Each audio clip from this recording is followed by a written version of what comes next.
Innovative UR চ্যানেলে স্বাগত। আজকে তড়িৎ প্রবাহ ও রাসায়নিক বিক্রিয়া অধ্যায়টি সম্বন্ধে জানব। আজকে যে বিষয়টি আলোচনা করব সেটি হলো তড়িৎ পরিবাহী পদার্থ এর সম্বন্ধে একটি সামগ্রিক ধারণা।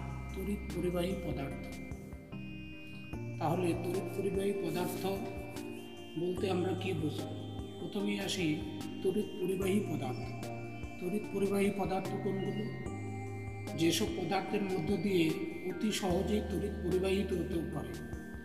তাহলে অতি সহজেই তড়িৎ পরিবাহিত হতে পারে যে সকল পদার্থের মধ্য দিয়ে, সেটাই হচ্ছে তড়িৎ পরিবাহী পদার্থ বা সুপরিবাহী পদার্থ।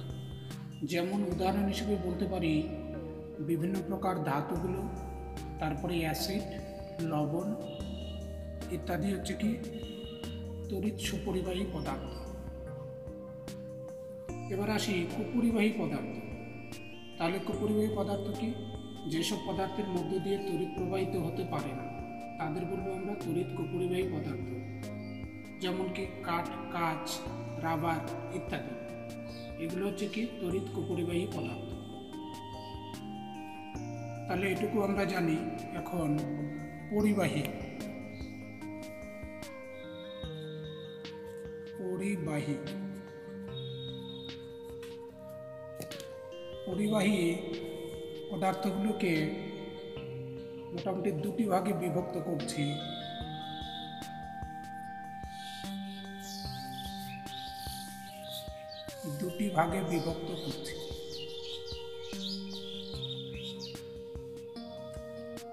একটা হচ্ছে ইলেকট্রনীয় পরিবাহী।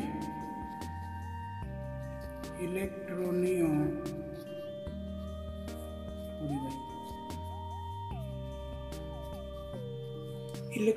পরিবাহী তাহলে কি এটিকে দুটি ভাগে ভাগ করছে, একটা ইলেকট্রনীয় পরিবাহী আর একটা হচ্ছে তড়িৎ বিশ্লেষ্য পদার্থ।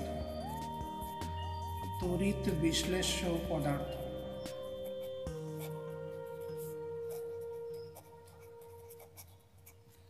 তাহলে পরিবাহীকে মোটামুটি দুটি ভাগে ভাগ করছে, ইলেকট্রনীয় পরিবাহী আর একটা হচ্ছে তড়িৎ বিশ্লেষ্য পদার্থ। এখন ইলেকট্রনীয় পরিবাহী বলতে কি বুঝি? ইলেকট্রনীয় পরিবাহী নামটার মধ্যেই বলা আছে ইলেকট্রনীয় পরিবাহী, অর্থাৎ ইলেকট্রন মুক্ত ইলেকট্রনের সাহায্যে তড়িৎ পরিবহন করে। তাহলে কি এই সকল পদার্থগুলি কি মুক্ত ইলেকট্রনের সাহায্যে তড়িৎ পরিবহন করে, এবং তড়িৎ পরিবহন করার ফলে এদের কি হয়? রাসায়নিক কোনো পরিবর্তন ঘটবে না। তাহলে কি এরা মুক্ত ইলেকট্রনীয় পরিবাহী কোনগুলো? এরা কি মুক্ত ইলেকট্রনের সাহায্যে তড়িৎ পরিবহন করে। তাহলে কি এরা মুক্ত ইলেকট্রনের সাহায্যে তড়িৎ পরিবহন করবে, এবং তড়িৎ পরিবহনের ফলে এদের কোনো রাসায়নিক পরিবর্তন ঘটবে না। তাহলে এগুলো হলো ইলেকট্রনীয় পরিবাহী। তাহলে ইলেকট্রনীয় পরিবাহী আবার উদাহরণগুলো পরে পেয়ে যাবে। ইলেকট্রনীয় পরিবাহীকে আবার দুটি ভাগে বিভক্ত করছে। একটা হচ্ছে ধাতব পরিবাহী,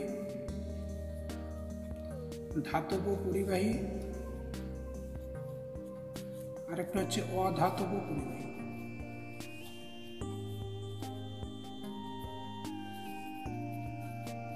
তাহলে এবার বলছি ধাতব পরিবাহী কোনটি? ধাতব পরিবাহী অর্থাৎ ধাতব পরিবাহী। ধাতব পরিবাহী কি? যে সকল পদার্থের মধ্য দিয়ে, অবশ্যই ধাতব পদার্থের মধ্য দিয়ে, তাহলে যে সকল ধাতব পদার্থের মধ্য দিয়ে তড়িৎ প্রবাহিত হবে। তাহলে কি যেসব ধাতব পদার্থের মধ্য দিয়ে তড়িৎ প্রবাহিত হয় এবং তড়িৎ প্রবাহের ফলে এদেরও কোনো রাসায়নিক পরিবর্তন ঘটবে না, আগেই বলেছি। শুধুমাত্র কি হতে পারে? উষ্ণতার পরিবর্তন হতে পারে। তাহলে কি ধাতব পরিবাহী কাকে বলে? যে সকল ধাতব পদার্থের মধ্য দিয়ে তড়িৎ পরিবহনের ফলে কি হবে? এদের কোনো রাসায়নিক পরিবর্তন ঘটবে না, শুধুমাত্র কি উষ্ণতার পরিবর্তন ঘটবে। এরাই হচ্ছে ধাতব পরিবাহী বা ধাতব পরিবাহী। উদাহরণ কি কি? আমরা জানি বিভিন্ন ধাতুগুলি কি কি বলতে পারি আমরা? এর উদাহরণ যদি বলি, ধাতব পরিবাহীর উদাহরণ তোমাদের পরীক্ষায় উদাহরণগুলোই আসে। কপার মানে তামা মানে কপার বা তামা। এফি হচ্ছে লোহা আমরা জানি। তারপরে রূপা, এসজি মানে হচ্ছে রূপা। তারপরে অ্যালুমিনিয়াম, এগুলো কি ইত্যাদি, ইটিসি ইত্যাদি হচ্ছে কি ধাতব পরিবাহী। অর্থাৎ ধাতব পরিবাহীর মধ্যে দিয়ে কি হবে? কি পরিবহনের ফলে এদের কোনো রাসায়নিক পরিবর্তন ঘটবে না, শুধুমাত্র উষ্ণতার পরিবর্তন হয়। এদের আমরা ধাতব পরিবাহী বলব। উদাহরণ কি? তামা, লোহা, সিলভার ইত্যাদি হচ্ছে এগুলো ধাতব পরিবাহী। এবার আসি ধাতব পরিবাহী কাকে বলব?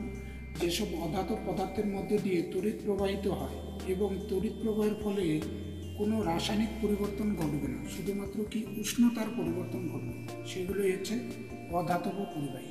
উদাহরণ কি? এটার উদাহরণ ইম্পর্টেন্ট, এটা খুব ইম্পর্টেন্ট। উদাহরণ কি? Graphite gas carbon. গ্রাফাইট আরেকটা গ্যাস কার্বন, এ দুটো ইম্পর্টেন্ট বলছি কেন? তোমাদের পরীক্ষায় আসে এমন, সাধারণত আমরা জানি কি ধাতুগুলি তড়িৎ পরিবাহী হয়, এরকম কয়েকটি অধাতুর নাম বলো বা অধাতব পদার্থের নাম বলো যারা তড়িৎ পরিবহন করে, তখন এই দুটো উদাহরণ অবশ্যই দেবে। তাহলে এই দুটো উদাহরণ ভীষণ ইম্পর্টেন্ট করবে। তাহলে এটি হচ্ছে এমন দুটি অধাতব পদার্থ যারা করতে পারে? তড়িৎ পরিবহন করতে পারে। এদের ইলেকট্রনীয় পরিবাহী অর্থাৎ অধাতব পরিবাহী বলে। তো উদাহরণ অবজেক্টিভ হিসেবে তোমাদের পরীক্ষায় এটি আসে। এবার তড়িৎ বিশ্লেষক পদার্থ সম্বন্ধে আমরা জানি। তড়িৎ বিশ্লেষক পদার্থ এই চ্যাপ্টারের এটি হচ্ছে গুরুত্বপূর্ণ অংশ। তড়িৎ বিশ্লেষক পদার্থ। তড়িৎ বিশ্লেষক পদার্থ কোনগুলো? তড়িৎ বিশ্লেষক পদার্থ কোনগুলো? যেগুলো গলিত অবস্থায় বা উপযুক্ত দ্রাবকে দ্রবীভূত অবস্থায় তড়িৎ পরিবহন করে। তাহলে এদের তড়িৎ পরিবহনের শর্ত কি? গলিত বা দ্রবীভূত অবস্থায় তড়িৎ পরিবহন করবে। দ্রবীভূত মানে কি? সেটা সাধারণত জলীয় দ্রবণ আমরা ইউজ করি। তাহলে গলিত বা দ্রবীভূত অবস্থায় এরা করবে? তড়িৎ পরিবহন করবে। এটা অন্যতম শর্ত বলতে পারো। গলিত বা উপযুক্ত দ্রাবকে দ্রবীভূত অবস্থায় কি করবে? তড়িৎ পরিবহন করবে। সম্পূর্ণরূপে রাসায়নিক পরিবর্তন করবে।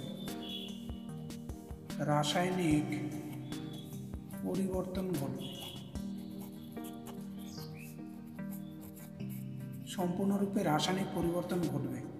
কি হবে? রাসায়নিক পরিবর্তন ঘটবে, ঘটে গিয়ে কি উৎপন্ন হবে? ভিন্ন ধর্মবিশিষ্ট নতুন পদার্থ উৎপন্ন হবে। ভিন্ন ধর্মবিশিষ্ট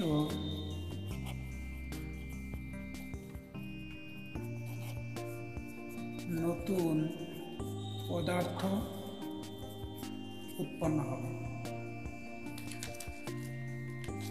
তাহলে তড়িৎ বিশ্লেষক পদার্থ কি? তড়িৎ বিশ্লেষক পদার্থগুলো হচ্ছে সেই সকল পদার্থ যেগুলো গলিত বা উপযুক্ত দ্রাবকে দ্রবীভূত অবস্থায়। তোমাদের অবজেক্টিভে প্রশ্ন থাকে তড়িৎ বিশ্লেষক পদার্থগুলি কোন অবস্থায় তড়িৎ পরিবহন করে? তাহলে কি হবে? গলিত অবস্থায় বা উপযুক্ত দ্রাবকে দ্রবীভূত অবস্থায়, অথবা বলতে পারো জলীয় দ্রবণে। কি করে এরা? তড়িৎ বিশ্লেষক পদার্থগুলি তড়িৎ পরিবহন করে। আর এদের তড়িৎ পরিবহন করার ফলে এদের রাসায়নিক পরিবর্তন ঘটবে এবং ভিন্ন নতুন ধর্মনিষ্ঠ পদার্থ উৎপন্ন হবে। তাহলে এগুলো হচ্ছে তড়িৎ বিশ্লেষক পদার্থ। বৈশিষ্ট্য বা ধর্ম, এই কয়েকটা তোমরা মনে রাখবে। তো এগুলো তো অবশ্যই এর বৈশিষ্ট্য বা ধর্ম। তারপরেও বলছি তড়িৎ বিশ্লেষক পদার্থ কোনগুলো? আমরা আগের চ্যাপ্টারেই পড়েছি তড়িৎ বিশ্লেষক পদার্থগুলি সাধারণত কি হবে? তড়িৎযোজী যৌগ বা আয়নীয় যৌগ। কি এগুলো? আয়নীয় যৌগ বা তড়িৎযোজী যৌগ। তাহলে তড়িৎ বিশ্লেষক পদার্থ কোনগুলো? সাধারণত আয়নীয় বা তড়িৎযোজী যৌগগুলি হচ্ছে তড়িৎ বিশ্লেষক পদার্থ। 2 নম্বরে আসি, এরা কি করবে? এরা বিয়োজন হবে। জলীয় দ্রবণে যখনই দেবো এরা কি হবে? বিয়োজন হবে। অর্থাৎ আমি যদি এ জায়গায় একটু ছবি এঁকে দেখাই, এই একটা কাচের বিকার যদি নেই, এই একটা কাচের বিকারে আমি জলীয় দ্রবণ নিলাম, আর এর মনে করি এই জায়গায় HCl হাইড্রোক্লোরিক অ্যাসিড দেওয়া আছে। তাহলে কি হবে? হাইড্রোক্লোরিক অ্যাসিড দেওয়া হলে এগুলো কি হবে? এটা আয়নীয় যৌগ, সেজন্য এটা ভেঙে যাবে। কীরকম? এভাবে ভেঙে যাবে। এটা ভেঙে গিয়ে কি উৎপন্ন করবে? H plus Cl minus. H plus Cl minus এই আয়নগুলো উৎপন্ন করবে। অর্থাৎ কি, এই আয়নীয় যৌগগুলো কী হবে, HCl অবশ্যই জলীয় দ্রবণ, হাইড্রোজেন ক্লোরাইড গ্যাস কিন্তু সমযোজী, আর যখন এটা জলে দিয়ে দেবো এটা তড়িৎযোজী যৌগ হয়ে যাবে। তাহলে এটাই আসে, হাইড্রোক্লোরিক অ্যাসিড দিলে কী হবে, H+ আয়ন এবং Cl- আয়ন উৎপন্ন হবে। অর্থাৎ আয়নীয় যৌগগুলি কী উৎপন্ন করবে, আয়ন উৎপন্ন করবে। অর্থাৎ কী হবে, এগুলো বিয়োজনের ফলে ক্যাটায়ন এবং অ্যানায়ন সৃষ্টি করবে, মানে এই জায়গায় জলীয় দ্রবণে ভেঙে যাবে।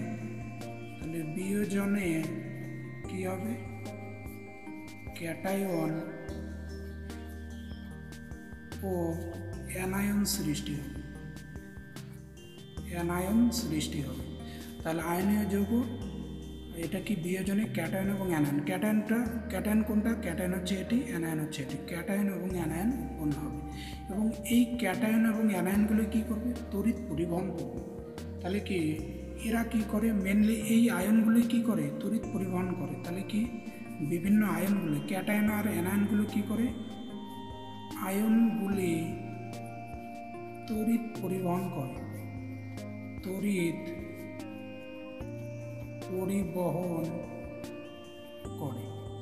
আয়নগুলি তড়িৎ পরিবহন করে।